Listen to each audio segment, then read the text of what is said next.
प्रेम से बोलिए शीतला माता की जय हो।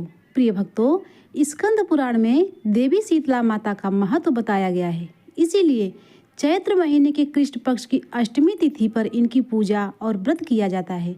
अक्सर शीतला माता की पूजा चैत्र मास के कृष्ण पक्ष की सप्तमी तिथि से ही प्रारंभ हो जाती है, क्योंकि शीतला माता को ठंडे और बासी भोजन का भोग लगाया जाता है, जो कि चैत्र कृष्ण पक्ष की सप्तमी तिथि को मनाया जाता है। लेकिन कुछ जगह पर इनकी पूजा होली के बाद पड़ने वाले पहले सोमवार अथवा गुरुवार के दिन की जाती है।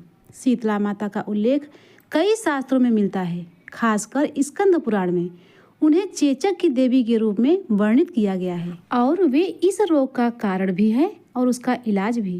प्रिय भक्तों, जब शीतला देवी पहली बार यज्ञ की अग्नि से प्रकट हुई तो ब्रह्मा जी ने उनसे कहा कि मनुष्य उनकी पूजा तब तक करते रहेंगे जब तक वे उड़द दाल की बीज अपने साथ रखेंगी। अपने साथ ही ज्वरासुर, जो भगवान शिव के पसीने से उत्पन्न बुखार का राक्षस था, वे उसके साथ देवताओं से के मिलने के लिए यात्रा पर निकली। रास्ते में कहीं उनकी दालें चेचक की कीटाणुओं में बदल गई और फिर वे जिसके भी पास जाती उन्हें बुखार और चेचक हो जाता। तब देवताओं ने पीड़ित होकर शीतला माता से दया की भीख मांगी और उनसे विनती की कि वे अपने साथ कीटाणुओं का बोझ लेकर पृथ्वी पर जाएं। शीतला देवी मान गई और ज्वरासुर के साथ पृथ्वी पर आ गई। उनका पहला पड़ाव राजा विराट के दरबार में था, जो भगवान शिव के अनन्य भक्त थे। राजा विराट शीतला माता की पूजा करने और उन्हें अपने राज्य में स्थान देने के लिए सहमत हो गए, लेकिन उन्होंने शीतला माता को शिव जी पर सर्वोच्च देने से इनकार कर दिया। इस पर शीतला माता ने राजा विराट को अपनी प्रजा को संक्रमित करने की धमकी दी। राजा विराट नहीं माने और शीतला देवी ने तब राजा विराट पर 72 प्रकार के चेचक के कीटाणु छोड़ दिए और यह बीमारी दूर दूर तक फैल गई, जिससे कई लोगों की मृत्यु हो गई। आखिरकार राजा विराट का मन बदल गया और शीतला माता ने उन्हें और उनकी प्रजा को स्वस्थ कर दिया। शीतला माता गधे पर सवारी करती हैं। उनकी 4 भुजाएं हैं, जिनमें नीम की झाड़ू, पंखा, छोटा कटोरा और जल का पात्र होता है और वे इन वस्तुओं का उपयोग घर को रोग मुक्त करने के लिए करती हैं। वे झाड़ू से कीटाणुओं को इकट्ठा करती हैं, पंखे से उन्हें एकत्रित करती हैं और कटोरे में डाल देती हैं। फिर वे घर को शुद्ध करने के लिए जो पात्र जिसमें गंगा जी का पवित्र गंगा जल भरा हुआ है, उससे जल छिड़कती हैं। शीतला नाम का अर्थ होता है शीतलता प्रदान करने वाली। प्रिय भक्तों, ऋतुओं के परिवर्तन और गर्मी के मौसम के आगमन के साथ मनुष्य स्वास्थ्य के लिए स्वच्छता के महत्व पर जोर देता आवश्यक है और शीतला माता की पूजा आसपास को साफ और स्वच्छ रखने की प्रेरणा ही प्रदान करती है। इसीलिए शीतला माता की पूजा में साफ सफाई का विशेष ध्यान दिया जाता है।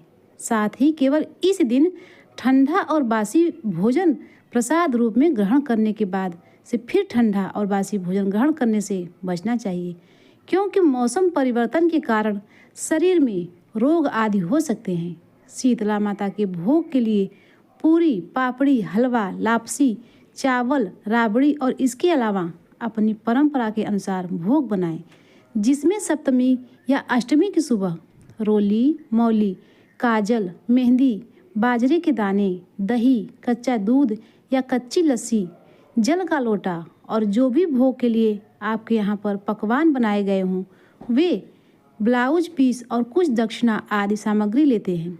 शीतला माता की पूजा के बाद नीम के पेड़ की और पथवारी माता की पूजा करनी चाहिए।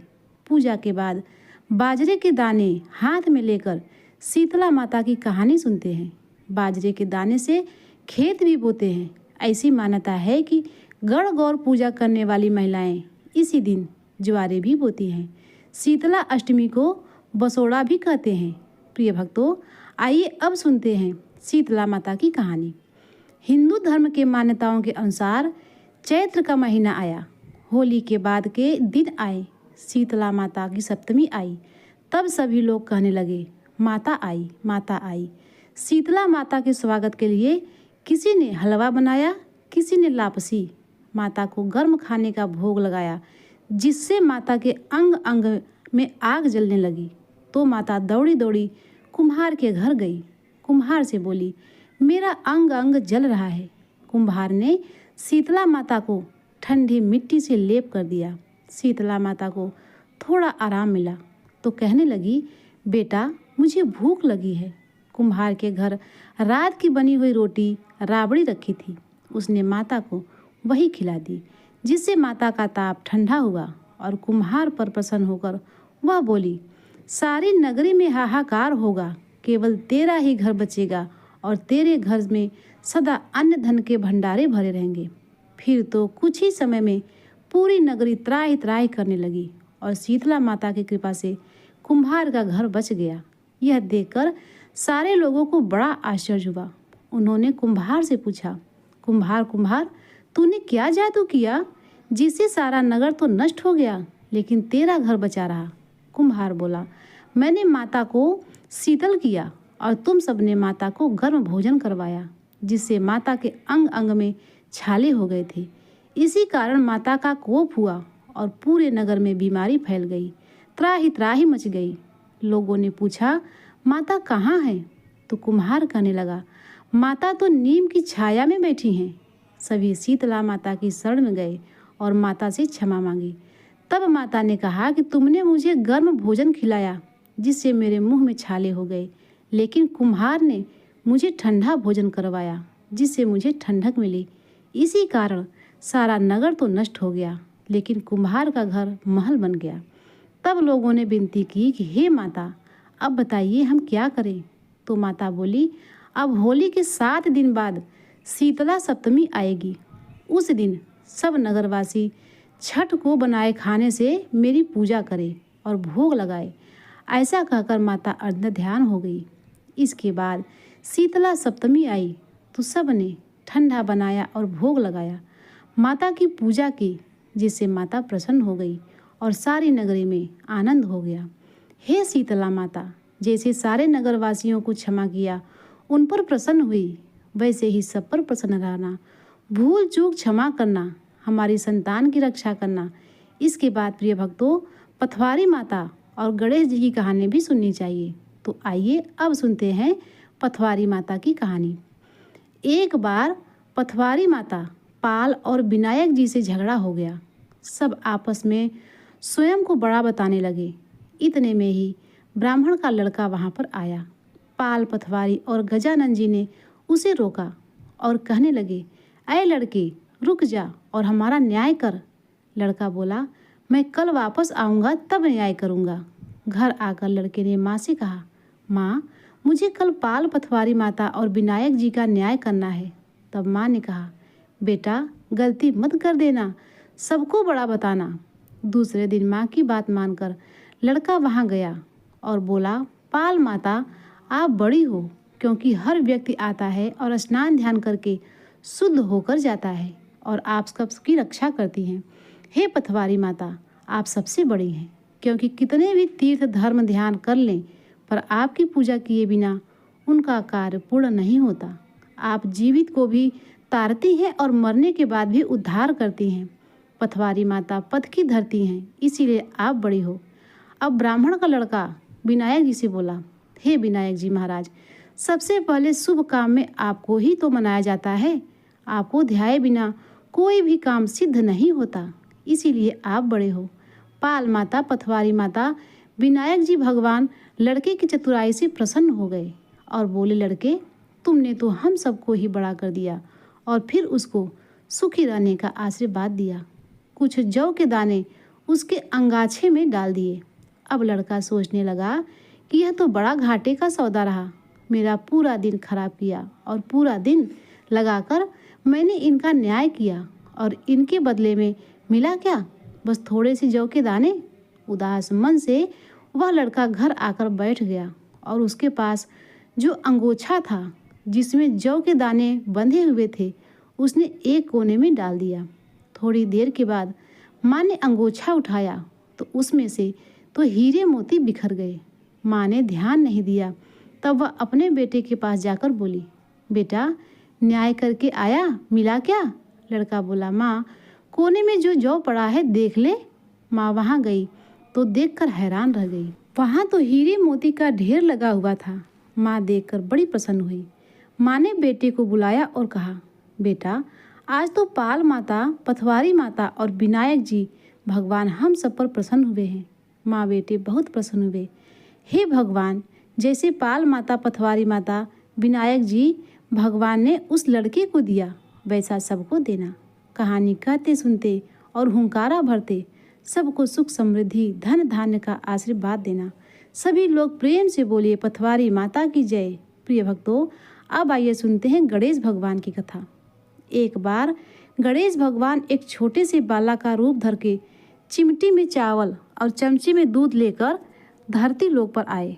और वहां आने पर वो एक गांव में गए जहां हर किसी से कह रहे थे कि कोई मेरी खीर बना दो, कोई मेरी खीर बना दो। एक बूढ़ी माई बैठी हुई थी। उन्होंने कहा, ला मैं बना दूं। अब वह छोटा सा बर्तन चूल्हे पर चढ़ाने लगी। तब गणेश जी ने कहा, दादी माँ, छोटी सी भगोनी मत चढ़ाओ। आपके घर में तो जो सबसे बड़ा वाला बर्तन हो ना, वही चढ़ा दो। बूढ़ी माँ ने बालक का मन रखने के लिए कह ही दिया। वह घर के भीतर गई और घर का सबसे बड़ा भगोना लाकर चूल्हे पर चढ़ा दिया। वह देखती रह गई कि उसमें जो थोड़े से चावल उस बड़े बर्तन में उन्होंने डाले थे, वह तो पूरा का पूरा भर गया। अब गणेश जी ने कहा, दादी माँ, मैं नहाकर आता हूँ, तब तक खीर तैयार हो जाएगी ना? खीर तैयार हो जाएगी। तो बूढ़ी माई ने पोते पोती खीर खाने के लिए रोने लगे। बूढ़ी माई ने जब भी कुछ बनाती तो बिना गणेश भगवान को भोग लगाए कुछ नहीं खाती थी, ना ही किसी और को खाने के लिए देती थी। तब उन्होंने मन ही मन कहा, गणेश जी तेरे भोग लगे।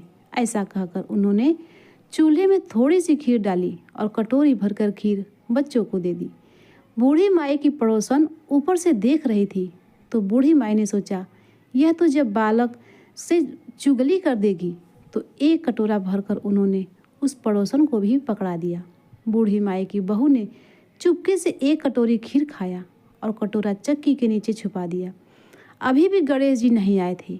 बूढ़ी माई को भी भूख लग रही थी, तो उन्होंने भी एक कटोरा खीर का भरकर किवाड़ के पीछे बैठकर एक बार फिर कहा, गणेश जी आपको भोग लगे। ऐसा कहकर भोजन करना शुरू कर दिया और खीर भी खा ली। तब गणेश जी भगवान आ गए। तो बूढ़ी माई ने कहा, आ रे गणेशा, खीर खा ले, मैं तो तेरी ही राह देख रही थी। गणेश जी ने कहा, दादी माँ, मैंने तो पहले ही खीर खा ली। बूढ़ी माई ने कहा, खीर खा ली? अरे कब खाई? तू तो यहाँ था भी नहीं। गणेश जी ने कहा, जब तुम्हारे पोते पोती ने खीर खाई तब खाई थी, जब तुम्हारी पड़ोसन ने खाई तब खाई, और जब तुम्हारी बहू ने खाई तब भी मैंने ही खाई। अब तुमने खाई तो मेरा तो पूरा ही पेट भर गया। बूढ़ी माई ने कहा, बेटा और सारी बातें तो सच है, पर बहू बेचारी का नाम मत लो। वो तो सुबह से काम में लगी हुई है, फिर भला उसने खीर कब खाई? तब गणेश जी ने कहा, अरे दादी, चक्की के नीचे देखो तो जूठा कटोरा पड़ा है, और तुमने तो मुझे भोग लगाया, लेकिन तुम्हारी बहू तो वैसे ही खा गई। बूढ़ी माई ने कहा, अच्छा बेटा, घर की बात है, घर में ही रहने दो। अब बताओ तो जरा, यह बची हुई खीर का मैं क्या करूं? तो गणेश जी ने कहा, नगरी जमा दो पूरी। तो बूढ़ी दादी ने पूरी नगरी जमा दी। फिर भी खीर का बर्तन पूरा भरा ही था। जब यह बात राजा को पता चली तो बूढ़ी दादी को बुलाया और पूछा, क्यों रे बुढ़िया, ऐसा बर्तन तेरे घर पर अच्छा लगे या हमारे घर पर सोवे? तो बूढ़ी दादी ने कहा, राजा जी आप ले लो। राजा ने खीर का बर्तन महल में मंगवा लिया और लाते ही जब उसमें से खीर मांगी तो खीर की जगह पर कीड़े मकोड़े, बिच्छू, काचले हो गए और उसमें से दुर्गंध आने लगी। यह देखकर राजा ने बुढ़िया से कहा, अरे बूढ़ी दादी, अपना यह बर्तन वापस ले जाओ, हमने तुम्हारा बर्तन तुम्हें वापस कर दिया। तब बूढ़ी बाई ने कहा, महाराज, अगर आप देते तो पहले ही कभी देते, यह बर्तन तो मुझे मेरे गणेश जी ने दिया है। ऐसा कहकर बूढ़ी माई ने वह बर्तन वापस ले लिया और उनके हाथों में लेते ही उस बर्तन की दुर्गंध दूर हो गई, सुगंधी आने लगी। घर आकर बूढ़ी दादी ने गणेश जी से कहा, अब बताओ बची हुई खीर का मैं क्या करूं? तब गणेश जी ने कहा, करना क्या है बूढ़ी दादी, झोपड़ी के कोने कोने में गड्ढा खोद कर गाड़ दो, उसी जगह सुबह उठकर वापस खोलोगी तो धन के 2 मटके मिलेंगे। ऐसा कहने के बाद गणेश भगवान वहीं अंतर्ध्यान हो गए। जाते समय झोपड़ी के लात मारते हुए गए तो झोपड़ी की जगह पर महल हो गया। सुबह बहू ने फावड़ा लेकर पूरे घर को खोद दिया, जो कुछ भी नहीं मिला। तब बहू ने कहा, सासू जी, थारो गणेश जी तो झूठे हैं। सासू ने कहा, बहू, मारो गणेश जी झूठे नहीं, ला मैं देखूं। ऐसा कहकर वह सुई लेकर खोदने लगी। जब वह सुई से खोद रही थी तो टन टन करते हुए 2 धन के मटके निकल आए। आपकी बहू रानी बोली, सासू जी, गणेश जी तो साचे ही हैं। सास ने कहा, अरे बहू, गणेश जी तो भावनाओं के भूखे हैं। हे गणेश जी भगवान, जैसा आपने बूढ़ी दादी को दिया वैसा सबको देना। विनायक जी की कहानी कहने वाले, हुंकार भरने वाले और आसपास के सुनने वाले सबको देना। तो प्रिय भक्तों, एक बार प्रेम से बोलिए, गणपति बप्पा मोरिया, मंगल मूर्ति लौकरिया।